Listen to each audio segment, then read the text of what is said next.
Quand j'avais 17 ans, j'ai lu une citation qui disait « Si tu vis chaque jour comme si c'était le dernier, un jour tu auras sûrement raison. »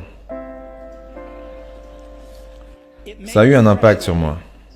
Et depuis ça, pendant les 33 dernières années qui ont suivi, je me suis regardé dans le miroir tous les matins et je me suis posé la question suivante. Si aujourd'hui c'était le dernier jour de ma vie, est-ce que je voudrais faire ce que je m'apprête à faire aujourd'hui? Et à chaque fois que la réponse était non, pendant quelques jours de suite, je savais que je devais changer quelque chose. Me rappeler que je serais bientôt mort a été l'outil qui m'a aidé le plus à prendre les grandes décisions dans ma vie. Parce que presque tout, toutes les attentes, la fierté, notre peur d'être embarrassé et notre peur de l'échec, ces choses disparaissent quand vous faites face à la mort, ne laissant que ce qui est vraiment important. Vous rappelez que vous allez mourir est le meilleur outil que je connaisse pour arrêter de croire que vous avez quelque chose à perdre. Vous êtes déjà nu, il n'y a donc aucune raison de ne pas suivre votre cœur. Dans le monde du développement personnel, on parle souvent de gratitude ou d'avoir des pensées positives, visualiser des choses positives. Et je pense que c'est bien jusqu'à un certain degré, mais des fois ça ne marche juste pas. Et dans ce cas-là, dans ces périodes-là, j'utilise ce que j'appelle le contraste. Et du coup, j'imagine les pires choses, que ce soit la mort de mes proches ou ma propre mort. Et ce contraste, en fait, m'aide à retrouver cette gratitude. Et je pense que c'est une technique qu'il ne faut pas avoir peur d'utiliser. C'est pas parce que vous pensez à quelque chose de négatif, c'est pas parce que vous ajoutez du contraste que vous allez forcément attracter ce négatif. Au contraire, des fois, ça vous permet de remettre les choses en perspective et de retrouver cette gratitude, en fait. Il y a environ une année, on m'a diagnostiqué un cancer. J'ai eu un scan à 7h30 le matin et on voyait clairement une tumeur sur mon pancréas. Je ne savais même pas ce que c'était le pancréas. Le docteur m'a dit que c'était certainement un cancer qui était incurable et que je ne devais pas m'attendre à vivre plus longtemps que 3 à 6 mois. Mon docteur m'a conseillé de rentrer chez moi et de me préparer, ce qui était son langage codé pour me dire de me préparer à mourir. Ça veut dire d'essayer de tout dire à vos enfants. Alors que vous pensiez avoir plus de 10 ans pour tout leur dire, il ne vous reste plus que quelques mois.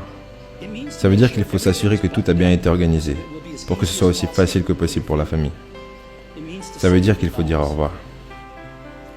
J'ai vécu avec ce diagnostic toute la journée. Plus tard ce soir-là, ils m'ont fait une biopsie et ils m'ont mis un endoscope au fond de la gorge, à travers mon estomac et dans mes intestins. Ils ont mis une aiguille dans mon pancréas pour obtenir quelques cellules de la tumeur. J'étais sous sédatif. Mais ma femme qui était là m'a dit que lorsqu'ils ont vu les cellules au microscope, les docteurs ont commencé à pleurer. Parce qu'il s'avérait que c'était une forme très rare de cancer pancréatique, qui est curable sous opération. J'ai eu l'opération. Et heureusement, je vais bien maintenant.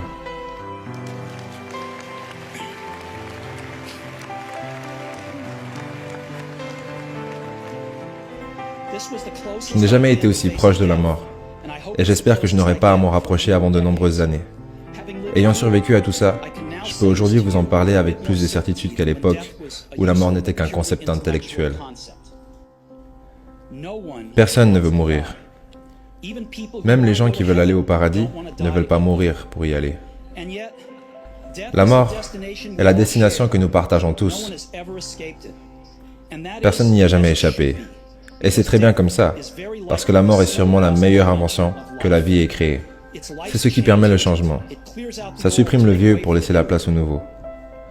Aujourd'hui, le nouveau, c'est vous. Mais dans quelques temps, et assez rapidement, vous deviendrez le vieux et serez remplacé. Désolé d'être autant dramatique, mais c'est la vérité. Votre temps est limité, alors ne le gaspillez pas à vivre la vie de quelqu'un d'autre.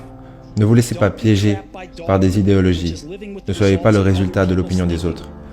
Ne laissez pas le bruit de l'opinion des gens effacer votre voix intérieure. Et plus important encore, ayez le courage de suivre votre cœur et votre intuition. En quelque sorte, ils savent déjà ce que vous souhaitez vraiment devenir. Tout le reste est secondaire. Vous êtes là et vous demandez à quelqu'un « Tu fais quoi ?» Il répond « Je tue le temps ». Mais c'est quoi cette phrase, franchement? Qui tue le temps? C'est le temps qui vous tue. Là, le temps là, même pendant que je vous parle, il est en train de me tuer seconde après seconde. Donc j'ai meilleur temps d'être rapide à travers ce temps et d'améliorer ma vélocité, comme je dis, plutôt que d'attendre. D'ailleurs, n'attendez jamais. Faites quelque chose en attendant, mais n'attendez jamais. Et c'est pas facile lorsqu'on est entouré de personnes qui nous donnent l'impression que le temps est infini, qu'on va être là pour toujours. Des personnes qui ne savent pas quoi faire, donc elles sont assises tranquillement, elles ont le temps de perdre du temps. Elles croient qu'elles l'ont, mais vous avez déjà vu quelqu'un à l'hôpital, en phase terminale, dire « je tue le temps » Je ne pense pas.